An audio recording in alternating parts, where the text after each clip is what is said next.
എല്ലാവരും ഇങ്ങോട്ട് നോക്കി. അവസരം കൊടുത്ത അദ്ദേഹം ചോദിച്ച ചോദ്യത്തിന് ഞാൻ മറുപടി പറയാൻ തുടങ്ങുമ്പോൾ അയാൾ കിടന്ന് കുറച്ച് ചാടും.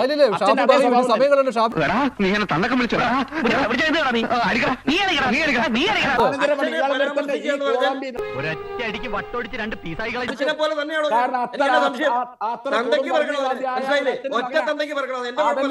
അതൊരു അന്തസ്സല്ലേ? അല്ല, ഒന്നാം തരം തറവാട്ടുകാരനാ.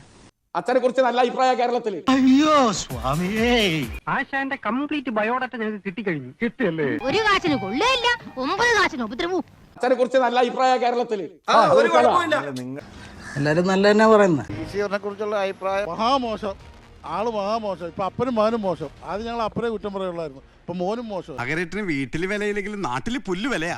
അത് സംശയമില്ലാത്ത കാര്യം. നിങ്ങൾ കുറയ്ക്കുന്ന കേൾക്കാനും വേണ്ടി മാത്രമല്ല ഞാനിവിടെ ഇരിക്കുന്നത്. നിങ്ങൾ അച്ഛനായിട്ട് പോലും ഡിബേറ്റിൽ ഞങ്ങൾ ഇരുന്നാണ്. എടാ, നിന്റെ അഭ്യാസം എന്റെ അടുത്ത് വേണ്ട. നീ പഠിക്കുന്ന സ്കൂളിലെ ഹെഡ് മാസ്റ്റർ ആണ് ഞാൻ. നിങ്ങൾ അച്ഛനായിട്ട് പോലും ഡിബേറ്റിൽ ഞങ്ങൾ ഇരുന്നാണ്. അതുകൊണ്ട് എനിക്കിരിക്കാൻ പാടില്ല.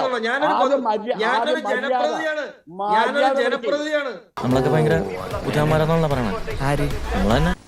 അത് ന്യായം. താങ്കൾക്കിത് ഈ ചർച്ച നിയന്ത്രിക്കാൻ പറ്റൂലെങ്കിൽ എഴുന്നേറ്റ് പോണം. അങ്ങനെയല്ല, അവസരം കൊടുത്ത അദ്ദേഹം ചോദിച്ച ചോദ്യത്തിന് ഞാൻ മറുപടി പറയാൻ തുടങ്ങുമ്പോൾ അയാൾ കിടന്ന് കുറച്ച് ചാടും. നീ നമ്മുടെ തറവാടിന്റെ പാരമ്പര്യം കാത്തു. ആദ്യം നിന്ന് പറയിപ്പിക്കണം എന്നെ കൊണ്ട്. ആദ്യം അച്ഛനും മോനും പോയി ഗാന്ധാസ്പത്രിയിൽ അഡ്മിറ്റ് ആകും. എന്നിട്ട് പിന്നെ BBC ന്യൂസ് പറയാൻ പറ്റുമോ? അല്ല, ഞാൻ ഈ ചർച്ചയിൽ കണ്ടിന്യൂ ചെയ്യാൻ താല്പര്യമില്ല. എന്നാ പിന്നെ വരാനുള്ളത് ഏതെങ്കിലും ഓട്ടോ പിടിച്ചു വരുമ്പോ ഞാൻ പോട്ടെ. ദൈവം കാക്കട്ടെ.